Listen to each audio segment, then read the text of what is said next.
You're listening to Potty Mouth Radio, the home of movies, music, television, and comedy. The following podcast contains spoilers and rude words. We watch a thing. We watch a thing. Hello, everybody, and welcome back to We Watched a Thing with Billy and Dave. How you doing, mate? I'm good. 1st of October. That's Spooky right, season. spooky season, So, and yet... time for a spooky movie, because there's nothing scarier than teenage girls. That's right, teenage girls are incredibly spooky, and, I don't know, a little supernatural flair maybe to this film. So let's get into it. My Old Ass is a 2024 American comedy drama film written and directed by Megan Park. It stars Maisie Stella in her film debut, Percy Hines-White, Maddie Ziegler, Carice Brooks, and Aubrey Plaza. And what is it about, Dave? It is about a young teenage girl who, after tripping balls on some shrooms, seemingly meets her 39-year-old self, who, as luck would have it, is Aubrey Plaza, which, yeah. I mean, I would love to meet my 39-year-old self and have it be Aubrey Plaza, and have her then ask me to touch her ass, and sort of gets some wisdom bestowed upon her, I guess, and I mean, essentially the whole film is really about making the most of the present, because shit ends. Yeah. And as Chad so succinctly puts it, you never know when it's the last time you're going to be doing something. Yes, that's right. So you, from memory, when we spoke about this last week, you didn't even know this movie was coming out. You knew nothing about it. Well, to be fair, you had told me about 5 times that it was about it over the preceding weeks. I'd forgotten about it. I'd forgotten there was an Aubrey Plaza film. Yep. And it's not playing very widely. I had to trek out to an event cinema because Hoyt's and Reading, my two local chains, neither of them seem to be showing it. Yeah. So I'm guessing weird. I'm guessing very similar to me then. You went into this with zero expectations other than, Aubrey Plaza's in this, which is pretty much all I knew about it as well. It's pretty much, I assumed it would be good because she doesn't do shit. Yes. And so were those expectations met for you? Yeah. I really like this. Yeah, same. I loved this. To be honest, this is at the moment going to make my top of the year list. I really probably loved make mine. this film. I think top 10. To probably make my top 10 at this point in time as well. Yeah, I thought that this was an extremely, like I said, I had no expectations going in. I knew nothing about it. Apparently, Megan Park has made one other film that I have not seen, but on the strength of this, I'm going to go check that one out because I thought this was a really well-written and really nicely directed film, and I thought all the acting across the board. Maisie Stella, apparently her film debut, I think she was a child actor in Nashville. Yeah, I spent the whole film alternating between being repeatedly surprised when she turned her head that it wasn't Chloe Grace Moretz, and then going, but you do look really fucking familiar, and I can't work out why. And it's because, I watched quite a bit of Nashville over its, I think, 6 seasons, and she and her older sister play Connie Britton's character's daughters, I think, in that. And so, I mean, they start out just kind of, the kids in the background, but over the course of the show, get more and more prominent. So that was why her face had been sort of drilled into my head. I thought she was fantastic in this movie. I mean, it's funny. It's marketed. I'd only seen the poster, which is just her and Aubrey Plaza, and I assumed that Aubrey Plaza was going to be a bigger role. This was like a 3-day shoot for her, I'd say. But she is in this less than Anthony Hopkins is in Silence of the Lambs.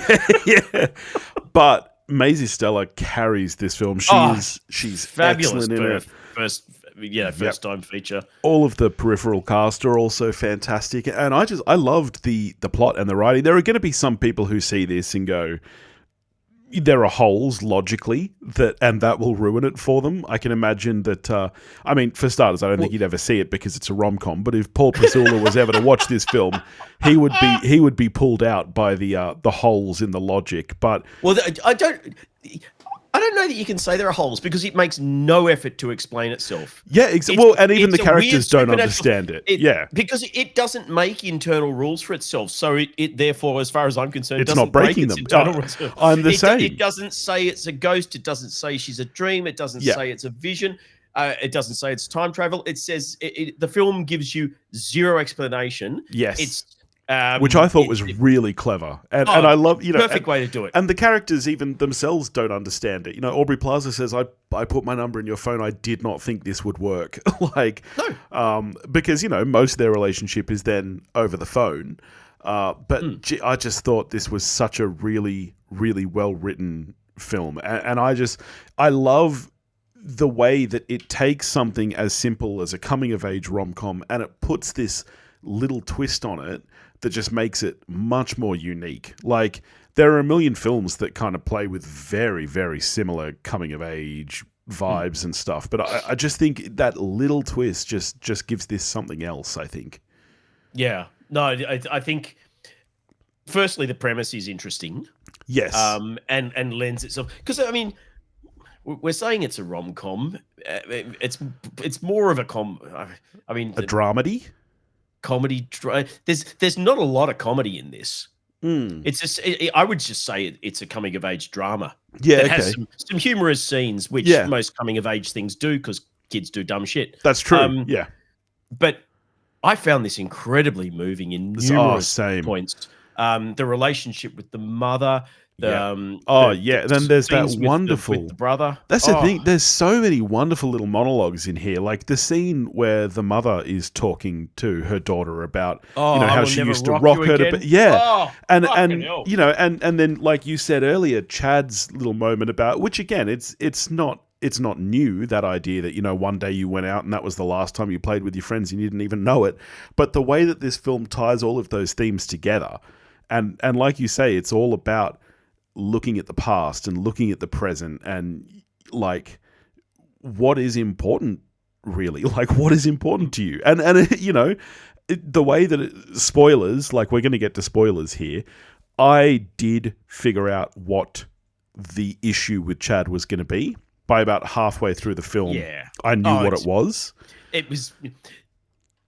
This is not the type of film where it turns out it's not an M. Night Shyamalan sexual predator or something. It was never going to be that he'd raped her or something. No, it was always going to be, no, he's too good and you're not going to be able to deal with losing him.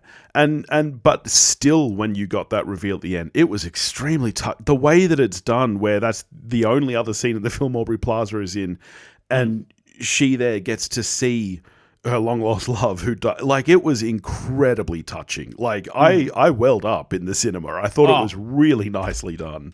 There were 3 or 4 points in this film where I was not in tears, but genuinely really moved. I think it avoids even a hint of cheesiness or schmaltz throughout. There is no point where it doesn't. Yes. It could so easily have turned into a fucking Nicholas Sparks Hallmark. That's 100% what I was going to say. And it at no point does it. Which is honestly amazing. Given what the premise of the film is, it really is amazing that this never turns to cheese, which it, so easily could. And every other film that plays in this ballpark does. And somehow this just really, I found really gripping and real and raw. I loved it. Yeah, really, really loved it. She was impressive. I'm kind of annoyed at myself that I liked a movie with Maddie Ziegler in it because you probably got spared. Oh no, you may not have done because of news. Were you forced to watch Dance Mums? No. And Noosk is very much not a Maddie Ziegler fan. She, I resent the fact that I'm so familiar with Maddie Ziegler and JoJo Siwa, and because of that horrendous thing. But I mean, I don't know if it was just stunt casting for teens because she barely utters She's a line. She barely in it, and yet she's the other third build in the credits. Yeah. Well, she is literally probably the most famous name in this film, apart from Aubrey Plaza. Yeah, 100%. As we've said, is barely in it. Yes. Yeah, quite funny. I really liked the other friend though. Maddie Ziegler does nothing, but the other friend I thought was really funny. Yeah. And even they had a really nice brief little interlude where she's saying, "Well, thought I was really gay, but now I've got the hots for a dude." Yeah. and the friend's like, I'll still like you even if you're Yeah. And honestly, who would have thought that one of my favorite films of the year would have a Justin Bieber dance number halfway through it? It was fucking hysterical. It was really, really funny. That was the other thing. This movie made me like something with Maddie Ziegler, and it made me like a film that had a Justin Bieber dance number in it. It's wild. Just awful. But man, it was so well executed. And look, I mean, I think one thing that we do have to mention is that we're both straight. And there are yourself, handsome. There are some people out there who feel like the main character being... I mean, again, this always bugs me. I feel the same way about Chasing Amy when people say that Kevin Smith shouldn't have written that film because he's straight and he should stick to what he knows and stuff. A big point of this movie is that she's not about labels. And like, this is not a film about a lesbian turning straight for a man, which is what some people out there have said. Oh, seriously? Yeah, I don't think at all that is what this film is doing. These are people who are looking for something to complain about. Yeah, look again. I'm a straight white man, and I loved the line when she's starting to bond with her brother, and and he says that she's, what was it? He won an award or something, and she wouldn't congratulate him because cis white men have enough. But that's not what this film is about. This isn't about a lesbian who falls in love with a man. It's nothing to do with that. She's very clearly against labels and everything. She's just. I think that if anything, the message of the film is quote unquote cringe. Love is love. Exactly. And don't cut yourself off. She's not about labels. She's about the person. 100%. Yep. That's the thing. By being straight, you're cutting off 50% of the population from someone that you might really form a connection with. Yeah. There you go. Yeah. No, so I loved this film from top to bottom. I thought it was beautifully filmed. The setting and everything was wonderful. I have nothing negative to say about this film. It's absolutely other than the fact that it had the Justin Bieber track in it. There is this it goes into a very select group of these sort of semi coming of age, slightly weird supernaturally things. Yeah. I don't know if you ever. There was a Zoe Deutsch film called Before I Fall. Before I Fall, yeah, yeah. Which it's plot wise, it's not really, but it's kind of got some time loopy shit, and it's and it's quirky and really well written, and this kind of falls into that camp for me. I really liked it. I'm keen to watch it again.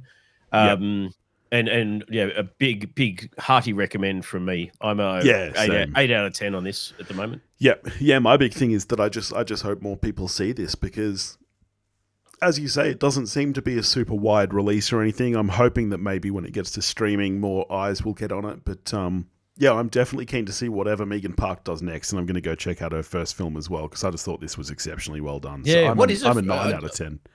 What did she do before this? So she did one prior film called The Fallout, which again has Maddie Ziegler in it.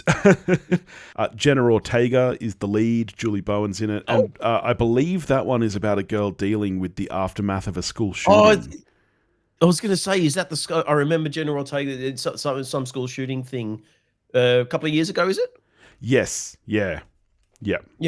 No, I never caught that, but I'm keen to check it out now. Yeah, based on this and mate, I believe that it is spooky season. You also saw a spooky movie. Yeah, well, for my sins, I thought I'll do a double feature because there was a horror movie that had a pretty cool trailer. Yeah, that people might have seen called Never Let Go. Is that Halle Berry? It's Halle I Berry did see the acting, Halle trailer for Berry this. executive producing. Oh, Um, really? yeah, Right. it's out through her Halle, whatever it is. It's her production company, amongst others, and it's essentially um, her and her two boys living at this seemingly super remote cabin in a endless forest, and there's some sort of evil in the forest. They need to. They've got these long ropes, one for each of them, that they tie around their waist, and the other end's tied to the house, Ah, and yes, that that was the trailer I saw. that Yeah. that's what you don't let go of. And the evil can't touch you if you've got the rope on, but the evil can take on all sorts of different forms to trick you. And if it won't touch you with the rope on, but if you take the rope off, it will go for you. And if it touches you, it's kind of like a spooky game of tip. It only needs to touch you and it will take you over, and then it can get into the house. And then it yells out, "Can't tip the butcher back." I mean, for anyone out there who's seen the trailer for this was really, really creepy looking. It had some super creepy scenes. Yeah. There was one in particular where you see these two hands kind of come around the sides of a tree. Yeah. And then two more hands, and then two more hands, and then the hands Like, kind of run up the tree like a centipede. Human hands? Human Like, hands. yeah, okay. So it's like it ends up like the sort of the legs of a centipede, but Yeah. it's a human centipede in essence, but you can't see them. All you see are the hands, Yeah. like running up stuff like that. That's inventive, super creepy. It seemed like it was going to be scare after scare after scare after scare. Yeah. And I got to tell you, this movie is so fucking boring. Is it long? It's tedious. It's 102 or something in change. You said 100. Super long. Anything I don't know, anything over 100 is too long for most horror movies. Oh, but it's like 101 or something. It's an yeah. hour and 10 minutes essentially. Yeah. But it felt like 2 hours. Very little happens. Halle Berry acts it really well. The two boys act quite well. Yeah, okay. But the script is really uneven. You've kind of got it. It's attempting to create a mystery as to whether Halle Berry is just a crazy parent who's hiding her kids away because she's mad, Yeah. or if the evil exists. Because the kids don't see the evil. You've got all these scenes where she is seeing like scary zombies and Yeah, stuff. okay. The kids can't see it. They've just grown up with her saying, "You can't take the rope off. You can't do this." You know. Yeah. So spoilers though, the evil does exist. Yeah, that's kind of what you get by the end is, Okay. yeah, it does. But along the way, you've had really fucking annoying things happen where one kid in particular does some shit. I won't spoil it in case, please don't spend your money on it because you'll fucking hate yourself. But one kid does something because he doesn't believe the mum and it ends up causing all sorts of chaos or whatever, but he's the one that you kind of meant to end up as your kind of hero at the end. Yeah. It's where everything that bad happened was his fault. That was annoying and nothing made sense. Yeah. It didn't, it attempted to do this. Oh, is she mad? Is she not? Which is what you would do with this sort of story. That's the logical way to approach it. And it effectively did that. You didn't know if she was mad or not for most of the film. Yeah. But when they then get to the end and try and sort of wrap it up, you're just like annoyed with the film because it's done so badly and it still doesn't make sense at the end. Yeah. It attempts to go, ha, this is what was happening all along. And you're like, Yeah, okay, well, I kind of already figured that out. Yeah. But where you're ending makes no fucking sense either. Yeah. So how are you scoring it? I think I gave it 1.5 on Letterboxd, so it's a 3 out of 10. Woof. I mean, at least you saw one good movie this week. Yeah, and look, the way I look at it, I've kind of purged myself of bad horror right at the start of the month because we've got. I mean, this is looking to be a baller of an October. We've got Smile 2. Yeah, which I really liked the first Smile. I loved the first one. Yeah. I thought it was. I mean, it did quite well, but I thought it was underrated. I thought it was really genuinely good. Much as I slag off Terrifier as being a piece of shit that's only well known because it's gory, and I haven't even bothered to watch Terrifier 2, despite the fact that I fucking own it. Yeah. I saw a trailer for Terrifier 3. It actually looks like a fucking good time. Yeah, sweet. It's pushing the envelope gore-wise again, but it actually looks like it has an entertaining plot. You've got a final girl situation going on. It looks like it's gone beyond this kind of torture porn-ish original. So I might check out Terrifier 2, and if it's not shit, maybe I'll relent and we'll add that back onto the docket of the show. Well, and also we know that next week we're going to get the best movie of the year because Joker Folie à Deux comes out, and you know we all know that that's going to be the greatest film ever made. Speaking of horror, I mean, yeah, I'll drop the facetious. I'm really expecting that to be a piece of shit. I'm expecting that to be the worst of the year. Yeah, because I famously hated the first one. Same. Yeah. I thought it was the most pretentious piece of shit I'd seen possibly ever. Yeah. And now he's added songs to it. So, yeah. But you love a musical, so you might enjoy it. Yeah, but it sounds like they're butchering the songs. They're trying to be too serious with them and gone Les Mis, but to the nth degree where they're basically speaking the songs. Yeah. It looks fucking awful. Yeah. It really... at least the first one had the trailer made it look good. I was looking forward to Joker before I saw it first time round. Now I'm just wishing he'd go back to making more distasteful hangover movies, which is obviously where he belongs, because fucking hell. Yeah. Yeah, woof.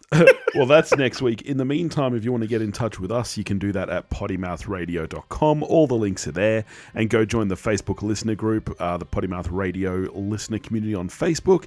And yeah, that's it. We'll catch you next week. Yeah, good movies next week. Yes. Well, probably not. But good movies the week after that, hopefully. And the week after that. Yeah. And the week after that.